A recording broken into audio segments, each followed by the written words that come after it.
Hey there, wonderful audience who have joined the Revolving Relationship today. Get ready to embark on an incredible adventure with us. Subscribe now and let's explore the concealed secrets and uncover the truth together. Today, we will delve into a challenging topic that is relevant to all of us on our journey: handling deceit and betrayal. Well, my friend, today's story about OP found his wife affair. Let's see what happened. A while back we switched internet providers and our new modem came with an app to manage the network and connections. It was unreal how many devices we had connected to the Wi-Fi. I was playing in the app one night and noticed an Android device phone. We both have Apple devices. At first I thought someone had guessed our Wi-Fi password, so I changed our passwords, but it came back a few days later. I was working from home one day and noticed the Android phone disappeared when my wife Cindy went to work, and when she got home that evening, the Android device returned. I finally got a chance to look through her car, and later her purse but came up empty. That night, while she was in the shower, I went through her gym bag and finally found it tucked away in her briefcase. I didn't have time to try and look through it, so I put it back. The next time she went to the gym, I went to look through it, but it was gone. The next night I found it again in the briefcase. This time I took it and tried to unlock it, but none of her old passwords would work. I decided to take the phone to a repair place down the street to see if they could unlock it. I had to confess to the tech the real reason for wanting to get into the phone, as I am a lame liar.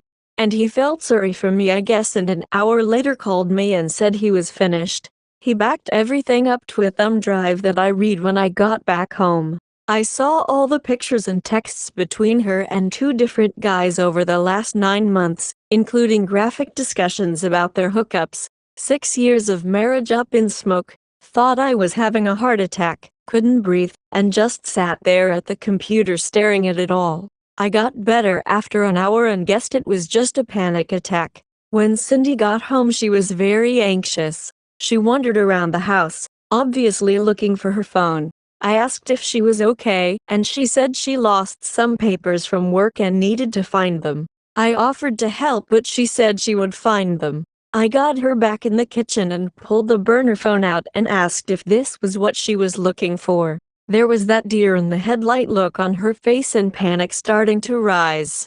I said there could be only one reason why you would have a second phone in your briefcase, and I asked if she was cheating on me, which she denied. I said fine, then give me the password so I can see for myself what is on it. She tried to turn it around on me and that I was invading her privacy. I handed her back the phone and said her response just proved my suspicions.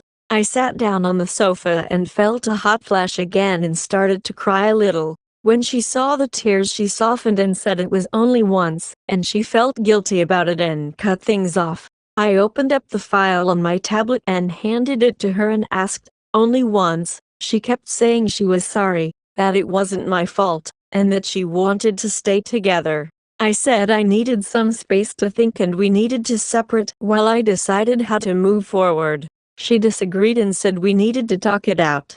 So I started asking questions. Married? Co-workers?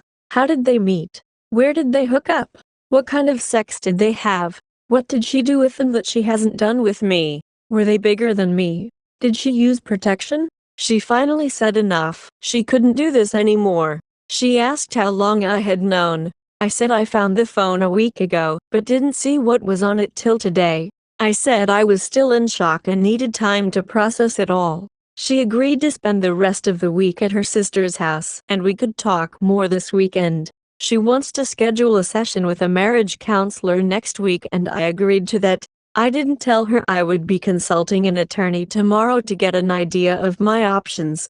Last Christmas her sister got a divorce after finding out her husband was having an affair. There were several family discussions about cheating at her parents' house and how low her ex-bill was for betraying his wife. I can't imagine what was going through her mind, sitting there being just as guilty.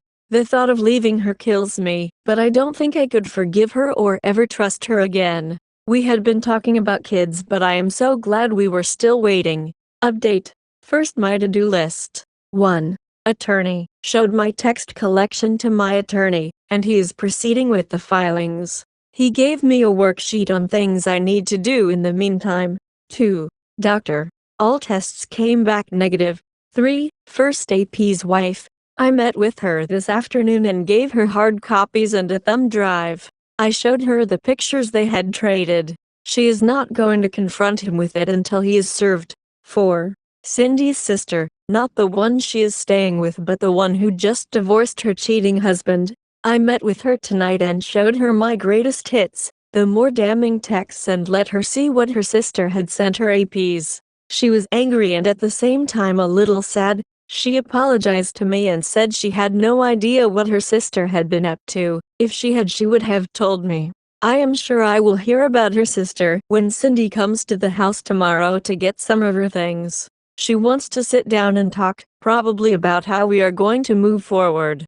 This may be my last entry here on this thread. I may post a separate update later if needed. Update. You've been served. I guess the third time is the charm. It took the process server 3 attempts to serve her today, but at 2:15 p.m. Cindy was finally served at her office. I was surprised it took her an hour to finally call me. She was upset and I told her it was a simple power exchange. She had all the power before and now I have taken it back. I told her that before we could talk about reconciliation I had to be in a safe space, and that meant terminating our old relationship before dealing with anything else. I asked her when she started to cheat, what she thought would happen if she got caught, and isn't that the reason she got a second phone? She still wants to work things out and I agreed to go to counseling with her, if for no other reason than to get answers to questions I have. At least our insurance is paying for most of the cost of therapy. I have little desire to reconcile, but I'm just playing along till the divorce gets taken care of. Update. I found a burner phone in my wife's briefcase. I got a phone tech to hack into it and found over the last 9 months she had 2 affairs. When I confronted her with the phone, she denied having an affair and then said it was only once until I showed her copies of her texts and photos they had exchanged. I told her I needed some space to process this, and she has been at her sister's house all week. She wants to reconcile and go to couples therapy to help us get past this. Since she has been gone, I have decided to file for divorce and have a lawyer working on it. Her first AP was married and I have reached out to her and shared their texts. She is currently starting divorce proceedings as well. One of her sisters recently got divorced due to her husband's infidelity. I shared everything with her as well. My wife, Cindy, came over to the house last night to get some things and to sit down and talk. She said she was sorry for hurting me and she is still very much in love with me and wants to stay together.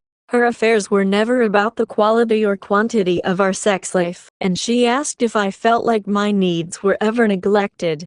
Our sex life was pretty spicy. We averaged 4 or 5 times a week and she initiated 50% of the time. She just enjoyed experiencing sex with other people and being showered with attention. She is willing to go to therapy to find out why she desires this and to help her be a better partner for me. She said she would understand if I wanted a pass to explore or get even by dating another woman. And if that was something I liked, we could look into having an open marriage so we could both explore that together. I told her that was not something I would ever be interested in. She said she missed me and wondered if there was a chance I was ready for her to come home, even if it meant sleeping in the spare bedroom for now. I said it still felt like too soon and it might be better if we gave it some more time. I didn't tell her that I had filed for divorce. She should get served sometime this next week according to my lawyer. We had a session scheduled for Wednesday for couples counseling that I have to cancel. Besides the betrayal, our views on our relationship are miles apart to even consider reconciling. Cindy was a little upset when her sister ambushed her over her affairs, but she figured it was coming. I guess her whole family knows at this point, and her parents are upset with her as well. This morning a few of our mutual friends stopped by to check on me and ended up trying to encourage me to give Cindy another chance and work things out. I asked how much they knew and brought them up to speed, showing them the phone and all its contents. Needless to say, they were previously misinformed and now embarrassed. Update. Confronting the AP. I had a bit of fun today after work. I stopped off at a downtown restaurant and had a drink in the bar. It was before the dinner rush and pretty slow, so I was able to have a long chat with the bartender. I told him I had recently found that my wife had been cheating with 2 different men for the last year. I told him the first AP was married and that I had met with his wife and given her copies of all the evidence I had collected. She had suspected he had been unfaithful but never found any proof. She was going to use what I had given her to take him to the cleaners, but she wasn't going to confront him until the day he got served. The bartender asked about the second guy. I said he was single and I hadn't decided what to do about him yet. But I said I was big believer in karma and I wasn't afraid to help karma out if the need arises. He laughed and said that was a good one. I finished my drink and gave him my credit card to tab out. He froze for a second when he saw my name. He gave me my receipt and I said give my regards to Cindy, my wife, and said, "Be seeing ya, Kevin." Please leave us a comment, like and subscribe. Have a nice day and see you on the next one.